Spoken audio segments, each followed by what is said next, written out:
Ang pagbawi naman ni Sukuna kay Gojo Satoru up to a certain point na para bang binababoy niya na ito habang pinapaliguan niya ito ng napakaraming slashes. Habang pinagpapatuloy nila ang laban sa loob ng kanyang domain expansion na ang Malevolent Shrine. Mabubuhay ba si Gojo? Let's find out! It's the updated weeb at kung hype na hype ka din sa mga nangyayari ngayon sa loob ng series ng Jujutsu Kaisen, be sure to like at mag-subscribe. I-ring mo na din ang bell button dahil sinisigurado ko sa iyo na palagi tayong updated sa mga mangyayari sa series na to. Na huwag na nating patagalin pa, let's proceed agad sa leaks ng Jujutsu Kaisen Chapter 226. Nakita natin dito na ang title ng chapter ay Sukuna's Blade Reaches Gojo. Dahil nakita naman natin sa previous chapter na tinamaan na nga ng isang slash nitong si Sukuna si Gojo matapos nitong masira ang kanyang Infinity Void. However, in this chapter we can see na nahil pa rin ni Gojo ang kanyang sugat at ang slash na yun ay tama ang ating hinala, daplis lamang at hindi naman tinamaan ang kanyang buong leeg. Gamit ng kanyang reverse curse technique ay ibinalik niya at nirecover niya agad ang wound na nag-open sa kanyang leeg. Dito ay gulat na takot na ang lahat ng kanyang allied forces kasama na itong si Yuji dahil ito ang pinakaunang beses na makita nilang tamaan ng isang atake si Gojo. Banggit din dito na kahit naka-recover pa itong si Gojo mula sa slash na ginawa ni Sukuna, still nasa loob pa rin siya ng Malevolent Shrine kaya hindi pa rin siya makakaligtas sa mga slashes and cleave attacks nito. Nasabi naman ni Hakari na kahit na daw balutin pa ang buong Shibuya ng domain expansion ng Malevolent Shrine ni Sukuna, kayang-kaya daw yung takasan ng kanilang Gojo Sensei. Pero sinupalpal siya dito nitong si Kusakabe habang sinasabing kahit na daw kayang tumakas ni Gojo Satoru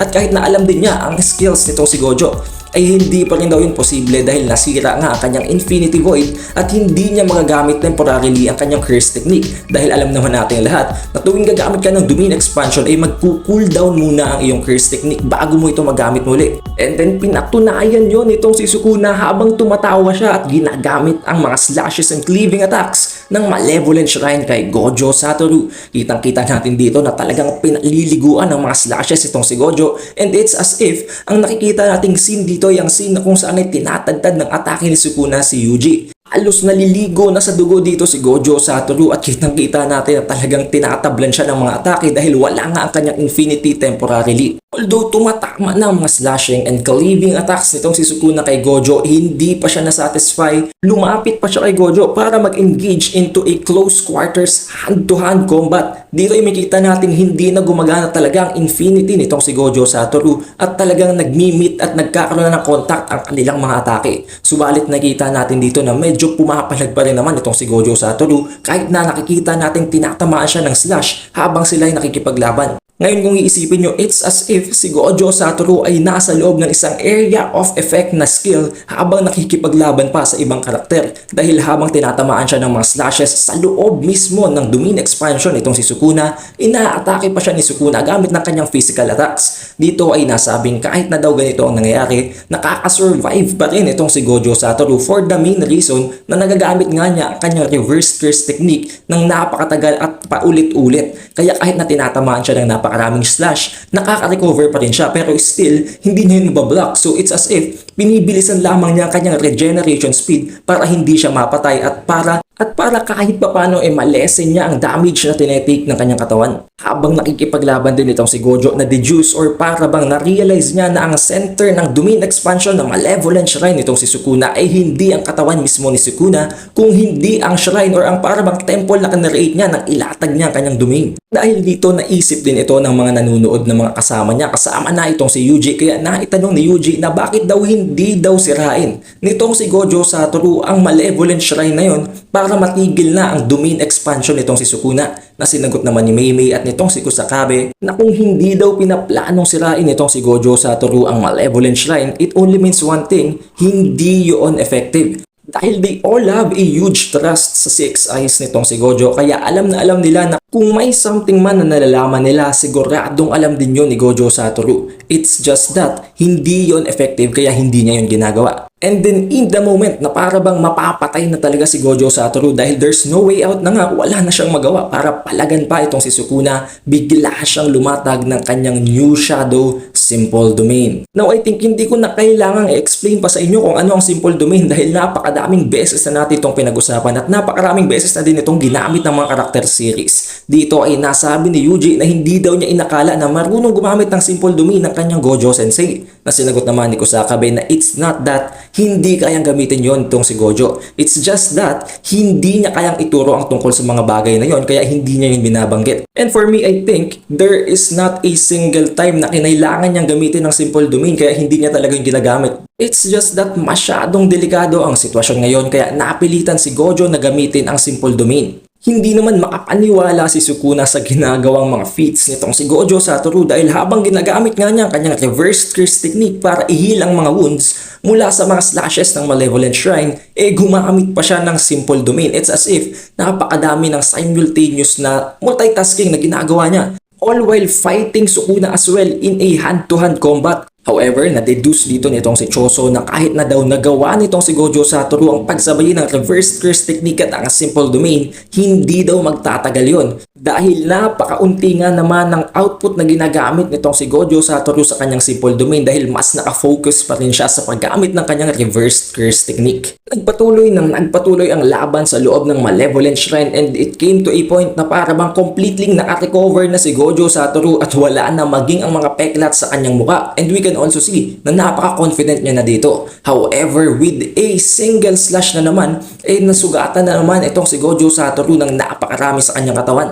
Nang dahil dito, napilitang maglatag na naman ni Gojo Satoru ng isang panibagong simple domain para mapigilan ang pagkamatay niya sa dami nga ng slashes na ginagawa nitong si Sukuna. However, malapit na pala sa limit itong si Gojo Satoru. Kahit na daw napakadami ng ginagamit niyang curse technique or cursed energy or kahit na napaka-optimize ng paggamit niya ng cursed energy to the point na para bang hindi na talaga siya nagko-consume na kahit na konting parte nito, still may limit pa rin talaga sa Jujutsu Kaisen. Nabanggit dito na ang paggamit ng reverse curse technique ay napaka-exhausting dahil it's as if gumagamit ka ng twice as much cursed energy. Not to mention, kagagamit lang ni Gojo ng kanyang domain expansion at gumamit pa siya ng simple domain. But as the fight goes on at kitang-kita natin na talagang nagpapatuloy ang pambubugbog dito kay Gojo Satoru, nagkaroon ng isang editor's note na nagsasabi na gonna lose? It's Gojo Satoru. It's as if binubus dito itong si Gojo Satoru at talagang pinapatunayan na hindi ganun kadaling patayin ang Gojo Satoru na to.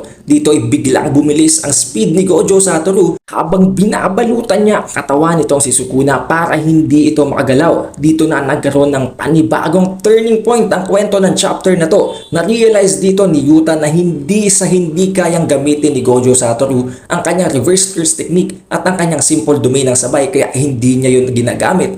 Na-realize nila dito na ang dahilan kung bakit hindi yun ginamit ni Gojo Satoru is that ifinocus niya ang kanyang cursed energy or ang kanyang reverse cursed energy para i-recover agad ang kanyang curse technique. So therefore, hindi na niya kailangang mag-antay pa ng cooldown para gamitin ang kanyang curse technique ulit and magagamit niya na ito right away, making his sacrifice na magtanggap ng mas maraming damage mula sa slash temporarily. And then we get to see na habang tumitikal unti-unti si Gojo Satoru mula kay Sukuna, nilalock in pa rin siya nito gamit ang kanyang legs. Inututukan siya dito ngayon nitong si Gojo ng isang finger gun. It's as if para mang ginagaya ni Gojo ang pagtutok ni Sukuna ng kanyang dismantle dito kay Gojo way back in the previous chapters. And then, ginamit na ni Gojo Satoru ang kanyang red.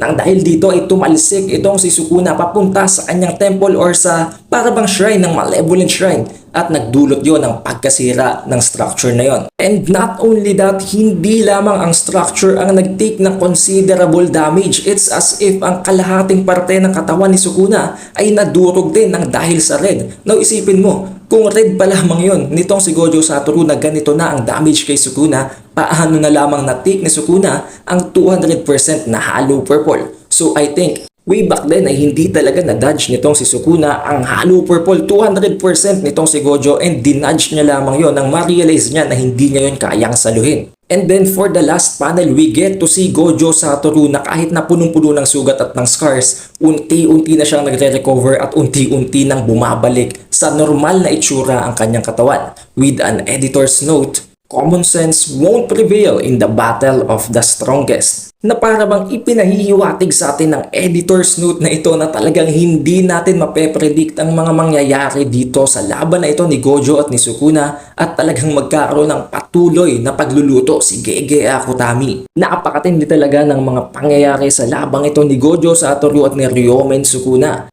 Talagang alam kong maging kayo ay hindi na makapaghintay sa susunod na mangyayari. However, next week ay magkakaroon ng chapter break. Kaya hindi tayo magkakaroon ng bagong chapter. However, in this weekends naman, magre-release tayo ng full chapter review para sa chapter na to. Para mas lalo na din nating mabigyan ng in-depth analysis ang pangyayari sa napaka-solid na chapter na ito. However, that's all para sa video na ito. Kung naabot mo ang huling parte na ito, surely you had a great time. At kung hindi mo naman to naabot, kawawa ka naman dahil ang laki ng na-miss mo. Be sure to leave a like, subscribe at i-ring mo na din ang bell button para palagi kang updated and notified tuwing magkakaroon tayo ng bagong chapter release reviews. It is the Updated Weeb and I'll see you on the next one.